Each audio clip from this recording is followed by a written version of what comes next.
It's in the blood. You may be born here, you might be born halfway across the world, but once you're a shocker, it's in the blood. Well, like you said, Mohib, once a shocker, always a shocker. Hey, shockers. This is Connie White. I'm the communications director here at the Wichita State Alumni Association. And we have two Shocker graduates who've dropped in to talk with us today. One is Greg White, who's a 1989 political science grad, and he's here in town from Atlanta, Georgia, as a capital venturist. No, that's not what it is. A capital venture capitalist. Venture capitalist who is going to be sharing how he got from political science and an interest in that to being a venture capitalist with, what is the name of your company? Kubera Venture Capital. Yes, exactly. And he's here with A.A. Mohib. Yes. And who are you? I'm a PhD student here. This is my third graduate degree from Wichita State. And yeah, your two master's degrees, one is in aerospace and one is in industrial engineering. Right now I'm taking a break from work so I can do my PhD on industrial engineering. Excellent. And earlier today, you both were, or I know you were, Greg, at Groover Labs. Right. Talking at a ticketed event called VC Huddle. And this was an event that put venture capitalists together with local entrepreneurs and other investors. And I'm curious to see what drew you here to check out the entrepreneurs in our local community. Yeah, sure. So your office mate, Dr. Elizabeth King, and her group reached out to me a couple of years ago. And then, of course, a couple of professors, Dr. Barut and Dr. Yildirim, I never quite say that right, had built a supply chain practice. So the way that I got where I am is I have founded a couple of companies and exited them. And one of them was a supply chain technology company. That was Blue Ridge. Blue Ridge, that's Global. right. Yep, I'm still on the board there. Mm-hmm. I'm from Wichita. I grew up here from 6th grade on. I went to Wichita State. My brother went to Wichita State. My mother was a non-traditional student and graduate at Wichita State. Back in the day, 7th grade, Cliff Livingston and Antoine Carr came to my junior high school in Mays, Kansas, and it made me a lifelong Shocker fan. And if you've ever seen anything that I do, I always am sure to shout out two things: the Shocks and the Chiefs. But anyways, I had come back to visit. I was invited to do a startup grind discussion, and then Jacob Wayman, who owns the Orange Theories here in town, but was also working with Startup Grind at the time, set me up with some entrepreneurs and investors, and I sat down and talked to a lot of the folks that are in the tech ecosystem in Wichita, and I saw some great opportunities. And I also saw some opportunity for Wichita to be introduced to the larger tech ecosystem nationwide, maybe even worldwide, and then of course for the global tech ecosystem to have some strong influence to catalyze the ecosystem here in Wichita. So went away for a couple of years and then came back for this event with Groover Labs. Groover has an amazing facility down on St. Francis and 3rd Street, down on St. Francis, right, 2nd Street, and they have a similar vision that I have, and they had already brought back a couple of Wichitan or area entrepreneurs to help be mentors in that space, and they put together an amazing space for co-working and incubation and a maker space. There's really great space for an independent space. It's very, very powerful stuff. Right. So came and started. I brought one of my business partners from Kubera to get introduced to Wichita, and then another investor, Dan Kerr from Flyover Capital in Kansas City, who's already somewhat familiar with the area, but to get them and all of us really introduced to the entrepreneurs and investors in the area. Right. Was this maybe is an unfair question, but I'm putting you on the spot. Was there a particular entrepreneur or concept or idea that you heard about at the VC huddle that you're particularly impressed with? Yeah, and amazingly, it's not. Investors have a very specific thesis. We invest in software, others invest in hardware. Mm-hmm. But Hyperborean, the company is called Hyperborean. The founder is Todd. I do forget his last name, but he's an accomplished entrepreneur. He's done some things before. He's got a great and very sustainable technology for air conditioning, data centers and phone switches and that sort of thing in a very, very eco-friendly way. And it looks like a very powerful technology. And it was funny the way that the conversation started, because he had done his homework, which is always, if I can give an entrepreneur any guidance, it's know who you're talking to. He had done his homework, and he sat down and he said in a very polite, typical Wichita way, "Why am I talking to you guys? You don't invest in hardware." That's not exactly what he said, but I could tell then that he had done his homework. Right. And we explained to him that we want to get the word out about companies all over the country, and we know people who do invest in hardware. And in the meeting, it was so inspiring what he's doing that my partner Balaji and I, we both were going, "Hey, what about we should introduce him to these folks and these folks."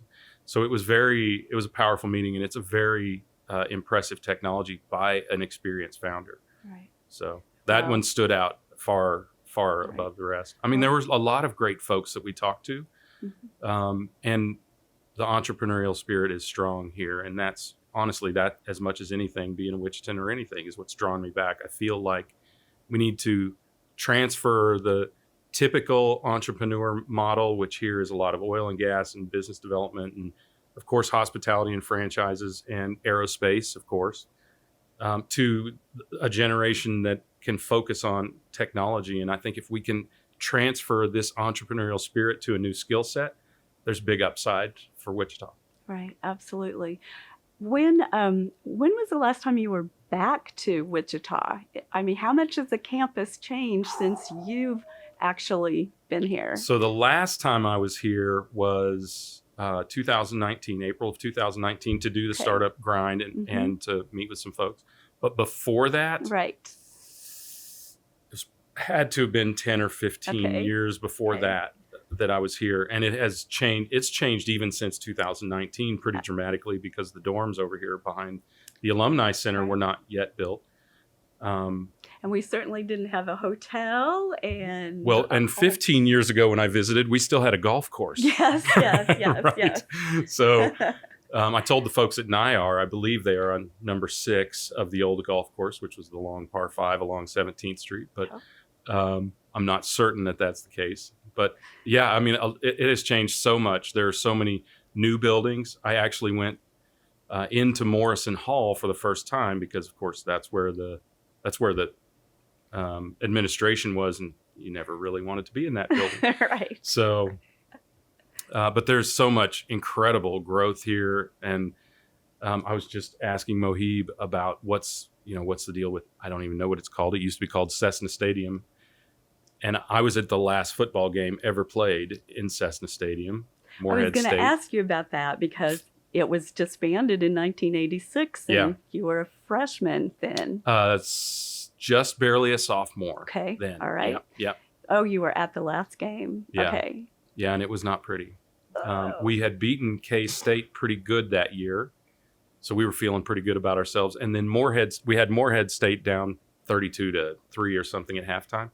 And the largest comeback in whatever conference, Missouri Valley Conference history or whatever, they came back and beat us. So never forget it. And you'll know that there are a list of us who will know we've really made it when we can bring football back. That reminds me, I noticed I don't know if it was your LinkedIn page, but somewhere it says dedicated to bringing Shocker football back. Yeah, absolutely. Yeah, that's the goal. Every time I come here, I want to know what's the ticket price. I mean, what does it cost to bring football back here? Yep. So. Yep.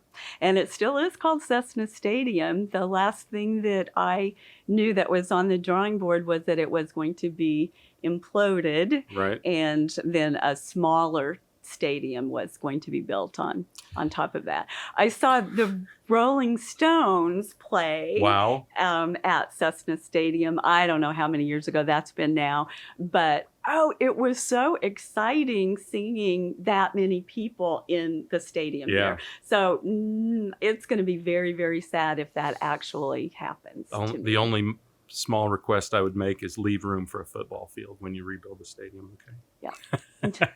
Yeah, I had my first graduation there. Yeah. That's right. I forgot about it. I Yeah. did too. I graduated there as well. Yeah. And they played the Whitney Houston song, and it reverberated one fine day in life. That song, I mean, it just so much like, still I can hear it in Cessna Stadium. That was so cool. Well, I want you to kind of reminisce some more about your fun times, your studious times, Yeah. all the delightful times you've had on campus here as a student. Fun times far outweigh studious times for me personally. And in fact, just before we started here, we were talking to Dean, as I will always know him, Dean Radigan, James Radigan, and a few of the things that he forgave us for. So I was at one time the president of the Phi Delta Theta House, and he was very guiding and forgiving, and he was a great interventionist on both parts, keeping our folks out of trouble, but also making them understand that they should be in a lot more trouble and straightening them out. But always such a great guide to the students there, and that was a lot of fun. Look, basketball, right? What could be more fun than basketball? So when I was here, Eddie Fogler was the coach, and it was it was a great time in Shocker basketball. It's always a great time in Shocker basketball. I'm a huge fan. I love going to basketball games, and it's I don't know. I'm just trying to think what all did we do? There were the old Cedar Saloon. I always think about the Cedar Saloon. You were here then too, so you remember that. That is one of the best ham sandwiches that I've ever had in my life to this day. And did you ever make it over to Kirby's? Oh yeah, right. I saw Kirby's. I saw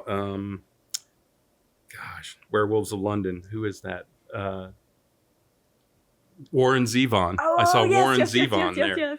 And that's, I don't know, for anyone who doesn't know Kirby's, it was about the size of a bedroom, it felt like.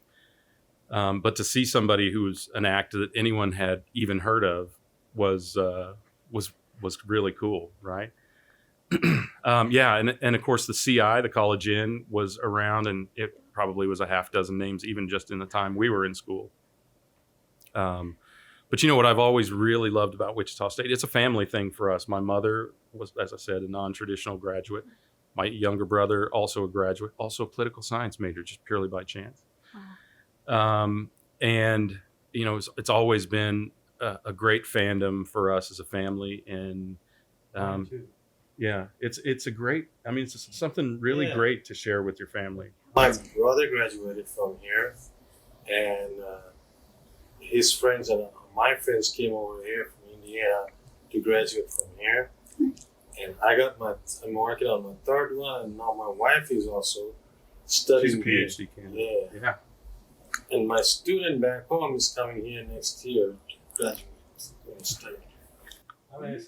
That's a Shocker family. Yeah, it is. Shocker banking family.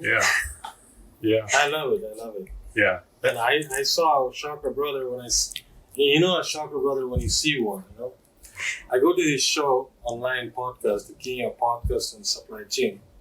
And it's like every other day he's wearing a Shocker wardrobe. His wardrobe is, I think, 50% Shocker.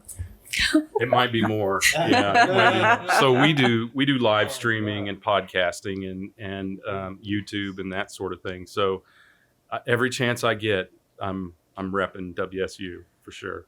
So. It's in the blood. We may be born here, we might be born halfway across the world, but once you're a Shocker, it's in the blood. It's true. Yeah, it is true. There are actually a lot of Wichita State grads in Atlanta. So, or that have come through Atlanta. I mean, there's a ton. We can meet up and have a pretty good force if we're watching a game. Now, did you happen to go to the Final Four in Atlanta I did. in 12-13? I did. Now that's a funny story.